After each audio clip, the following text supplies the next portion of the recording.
Hi, guys. Thank you so much for being here. And if you don't mind me starting just with the really obvious questions, Tim and Cillian, you guys are fresh off of another movie together with Small Things Like These. It feels, looking at the calendar, like you jumped basically directly into this. Is it really were those projects really as close together as they look, and how did one kind of lead into the other? The film had just been released, I think. I think we had done all the press and done festivals, and then we began.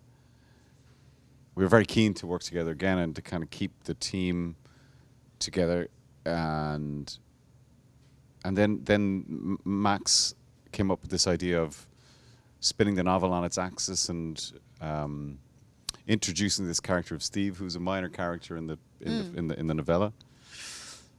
And then Tim came on board, and it happened really fast. Both of these films have come together really, really quickly. We were very lucky, so it did feel like it happened pretty fast. Yeah. How did you know that you wanted to kind of keep the team together? What was the relationship that you'd built that you both said, "All right, we're gonna keep going down this road"? I think we can. I think I can be myself with Kill, and I think he can be himself with me. And it feels like I can be vulnerable with him. I can share all my thoughts with him. So I think we're looking for honesty and something's very sincere. And I think the only way to get there, for me, I'm not talking for him, for me, is to be honest and sincere myself. And you can't do that with anyone. Yeah. Well, I feel like as a director, sometimes you feel like you can't be vulnerable, right? You're supposed to be the hard-charging leader of the ship, but it sounds like you come at it from a different place. I think the most important thing for me is like performances and what happens in front of the camera, and that should be magic. And I think the way to get there, there are a million ways to get there, but I think by being a shouter, it's got the opposite effect. So with this film, you've got this, the story of this boys' school. You have to have a lot of young actors who come in there, and you want to get magic on screen. So how does Jay become the person who works the magic that you guys want to bring in there? Jay is a little bit like, it just got the groove. I saw him in casting, and he got the groove, and I pushed a couple of buttons, and then he was there. And I think in the casting he said like 2 lines, and I knew like, okay, we got him. What were the lines? Do you remember, Jay? The lines in the audition? Yeah, like what did you say that won him over so quickly? Well, I remember Tim just saying to me, like, so how do you relate to Shy? And I just said, I just feel like I'm him. I feel like there was just so many details that were so fragile and vulnerable about him from the book as well. I feel like there was just this rich detail that I felt like I could lose myself. I'm not a natural reader, Like, I feel like Max made this incredible book that I read all the time while I was on set. And I feel like Shy was a part of me from the very beginning. Yeah. Yeah. So what was useful about having the book? I mean, Cillian, your character was a really small role in it. So was the book a touchstone for all of you? Is it something to kind of keep with you, even though you're making your own version of this world? Well, I feel like for me, it felt like a diary. From the very beginning. It's set in first person for Shy. So I felt like I could easily get into any sort of mindset that Shy was feeling on the day. So if there's a scene with Shy's mum, there's loads of pages that I can get into it. There's all these details. If there's an imagination that I need to find myself in for Shy, well, it's on page 39, for example, Yeah. I could just really lose myself at any time just because I had such a great resource. Yeah. Was the book a reference for you in the similar way? I'd read the book. I was very lucky. Max had sent me a proof of the book like before it was published, so I was really well aware of it. But it never entered my brain at that point to try and make a film of it until much later.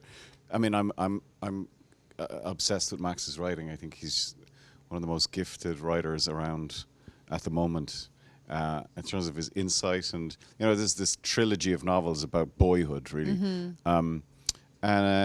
But in terms of the shooting, I think it was an excellent resource for Jay. But for me, the script was the thing. Yeah. Because he didn't really exist in the book, and then also, myself and Tim and Max did an awful lot of work in prep on the script, and even during shooting, we were adapting and responding and flexing towards what was happening, because we shot chronologically. Oh, okay. Which is so unbelievably rare, but so unbelievably helpful that we could be nimble in terms of like how we approach the story. And so Max is unbelievably fast also at writing. Like you know, you can give him an idea and he'll come up with a scene overnight or in a couple of hours. Wow. So we were the script was between myself, Max, and Tim. It was a constant conversation. Well, we were saying before we started that you were a producer on this as well, which is, you know, it's a different hat to wear when you're an actor in a film. It's like, are you toggling between the two? Or are you finding a way to divide them? And, you know, what do you get to do when you're producing and acting in something that you wouldn't be able to if it were just an acting role? Well, I have an amazing producing partner, Alan Maloney, who's incredibly experienced, and we've worked together for like 25 years on different projects, and so he does all the real heavy lifting in terms of the producing, but I was jumping off and going to meetings, and it's great. It's full on engagement. I love it. A lot of it to me is like it's just about ideas, and I really enjoy that aspect of it. You know, you don't sleep that much, but it's but you never really do in films. So. Is that true? It's something I would really recommend to other directors to work for an actor producer, because the great thing is, like, much in advance I'm showing storyboards to him, all my ideas to him. I think you go on locations with me up front, so I kind of give like shapes of what I get in mind and we discuss about it. So once we're on the set, like, there's not a lot of discussion going on. It's all about like what's going on interior. Yeah. So that's like a huge advantage in prep that you mostly don't get with an actor. Yeah. So it's like you have someone who's kind of an extension of your brain who's there, you know, Yeah. on set. I mean, and you guys are all filming in this real house. I assume you're talking about filming in order. Like, you're really immersed in all of this stuff. Way more than you would be on a regular film set, right? Like, it's like in the world. Listen, in an ideal world, you shoot everything chronologically. I mean, everybody knows where you're headed. Everyone is living the experience. Everyone is accumulating the kind of information, and as you go, including the crew, you know, it helps all the departments because they're not jumping around and trying to figure out stuff in advance or going retrospectively. So it's a total luxury. But like, we're all aware you cannot do that normally, but this story just lent itself to it, you know. Yeah. Well, and we should say that you and Jay have also worked on the Peaky Blinders movie together before filming this, or what order did it happen in? Afterwards. Okay. So I remember saying to Cillian while I was on set, I was saying, so what are you doing next? He's like, I'm doing Peaky Blinders. I was like, oh, okay, cool. Like, that's with the flat caps and all that. And because I hadn't watched it. Oh, okay. And that's the thing. And then the tape came through. I know, and then the tape came through. And then from there, and then I just watched it all, and then my mum's just watched it as well. So. Yeah. So did you build something enough on this one that it felt like it just lent itself naturally? I'd like not to, you know, spoil a movie that hasn't come out yet, but it does feel like you guys now have a collaboration going that's got to continue. Look, you want to work with the best actors, and this guy is incredibly gifted. So, you know, it was just for us again to have him on Binky. It just makes everything better. If you work with the best people, it makes your project better. You know. Yeah, you make it sound so easy to just work with the best people, and then everything. I mean, that's really the goal. Yeah. You know, because the best people make the best work. And if you're lucky enough to form relationships, like myself and Tim, this is our third project. Myself and Max, this is our third project. Me and Jade on 2 projects. Yeah. For me, that's where the richness comes, and that's where the trust comes. It comes through re-collaboration, you know, and you really get to test each other. So I'm obsessed with it, you know. Yeah. Well, to talk about the broader cast as a whole, I mean, this movie is about serious stuff, and it's getting really into all these specific characters, but there's so much life in it. There's people running all over the hallways and, you know, bursting out with all these people and all these boys. And Tim, for you, just keeping that, it's not a light movie in any way, but there's a kind of a joy in the way that they operate in the world too. And it's an interesting balance to strike. I'm curious about how you got there. I think that's massively important. I think that's what I saw in the rehearsals. That's what I remember. I was 60 years old in 96 and 99. 69. There's the dyslexia coming out to the surface. No, I think there was I love a joke, and I love making comedies, and comedy is a big thing for me. So the beauty and the pain. Yeah. So how do you direct a bunch of kids like that to act as, you know, rambunctious? Is there improvisation involved in it? Is there kind of getting loose on set? I mean, how do you get that energy among your actors? You have to insult them. And then something comes out. Yeah. Jay, what was it like from your perspective? Yeah, a lot of insulting. Yeah, should I say the direction that you would say to me on the? You can't say. Oh, these I can't things out say. loud. There was some certain words. No, I mean like as we said before. I feel like the conversations at the start are very important. Like Tim really does just have an actor's mind in a director's body mind. Okay. I felt like I could trust him straight away the first time that I met him.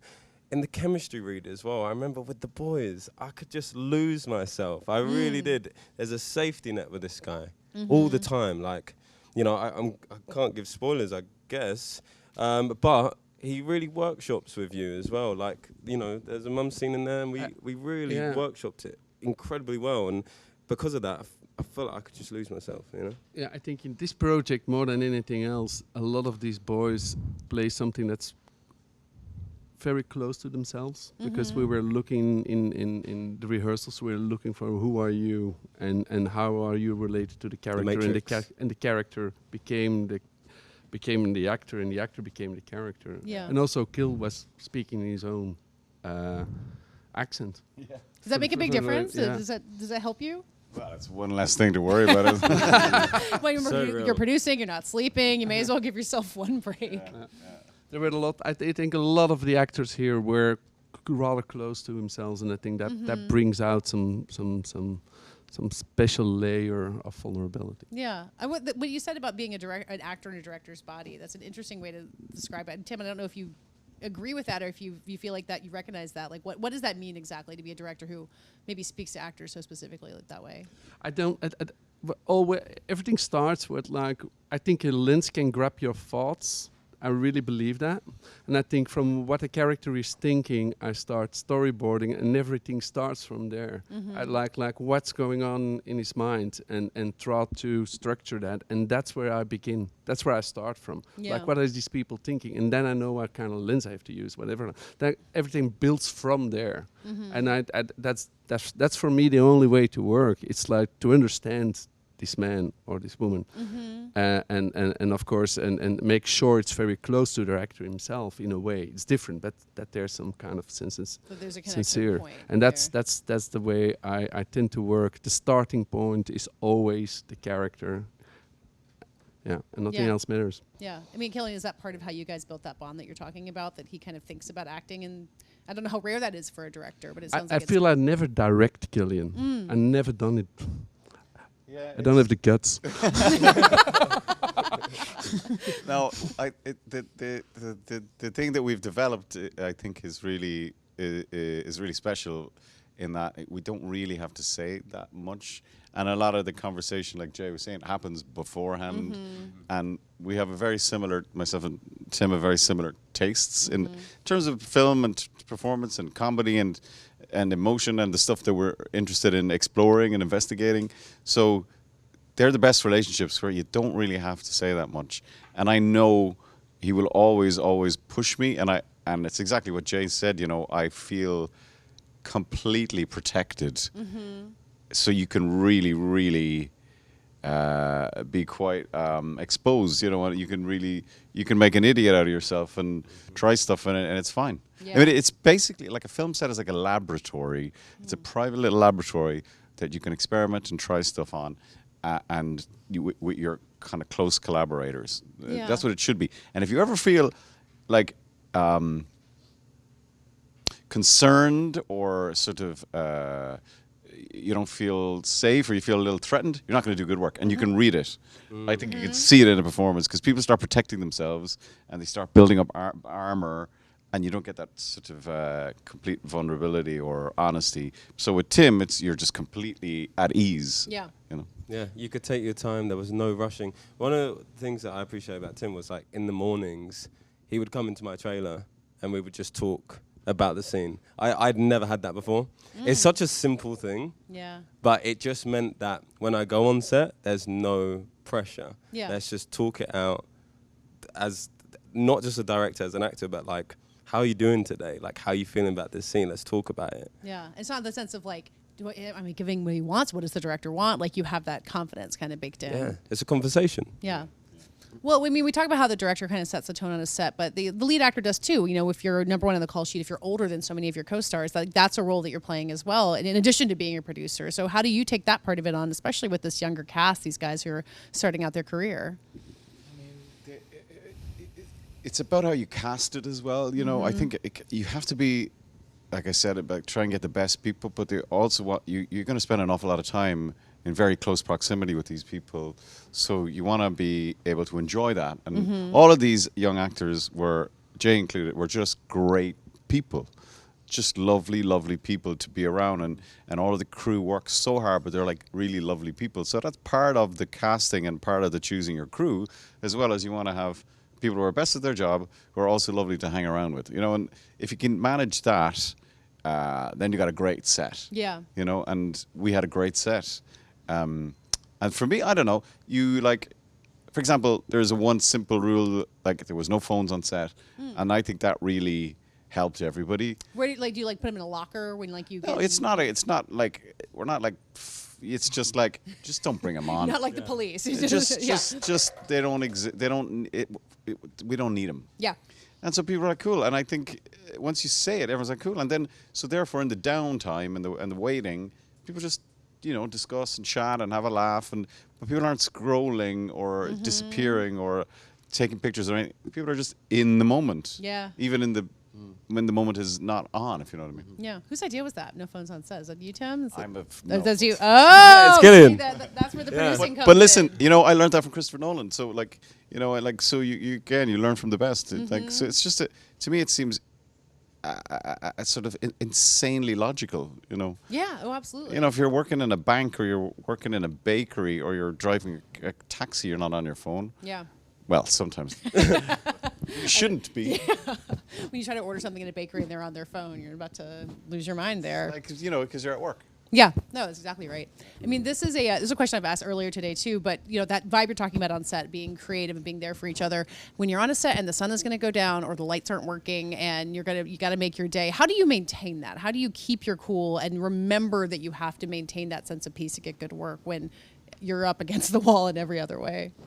I just think again, you're going for magic, and I think with these two guys, a lot of times I was behind a monitor and I was thinking yeah, we got it! Ah! And then I always get really anxious. I go sometimes the operator didn't push the button or something, we didn't record it. It happened before, and I go and I said, okay, now I get the movie. The movie's working, and then you feel oh, another scene. You get the same feeling. Another scene, I get the same feeling, and that's where I'm always going for. And it's not different when the sun goes down. It's the same thing. Give me magic. I want it, and they always giving it to me.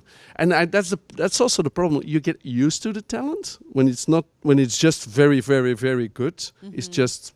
I'm not really satisfied. It must be jaw-dropping amazing.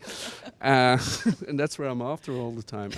You know what they're capable of, so you're going to make them blow your mind. Unfortunately, yeah. So Tim, you're behind the monitor and you're saying the movie's working. For you guys as actors, when do you know the movie's working? Would you have to see the final product? Do you feel it on set? For me, if the film isn't finished until the audience sees it. And that's when, for me, that's just as as a performer. It's a different question for Tim, I think, but for me, it's when the audience receives the film, ideally in a theater. That's when it's finished. Yeah. For me, it's making a pointerist painting. It's all different colors next to each other, and I think, okay, I get the blue, I get the red, I get everything, and then hopefully in the edit, then you step back. It comes together, and you step back, and then you see it. Yeah. But you need these different colors somewhere, somehow. And stepping back is in the edit. Yeah. How about you, Jay? When do you know the movie's works? I feel like you never really know, I think. And especially working with Tim as well, I feel like we just tried so many different things in a scene that I don't even know if this is going to be used. There were some scenes that we did that are not in the film, you know what I mean? So it's I don't know, you just have to be open to everything being used or nothing being used, but as long as you can just be present, I think that's the goal. Yeah. Man, I just got to say, that's what Cillian said, man. That was one of the things he said. It's just just workshop it all the time. Just workshop a scene as much as you can. And such a simple thing, but as I said, it's like if you're not in a safe place, sometimes you're like, I'm just gonna say it the way I did last night when I was tired, you know. Oh yeah. Man, just workshop it, play with it all the time if you can, and that's gonna happen when you have a great group around you. Yeah, that's great advice. Well, thank you guys for being here. Thank you everybody for watching. Congratulations on the movie again. Thank you. Thank you. Thank you.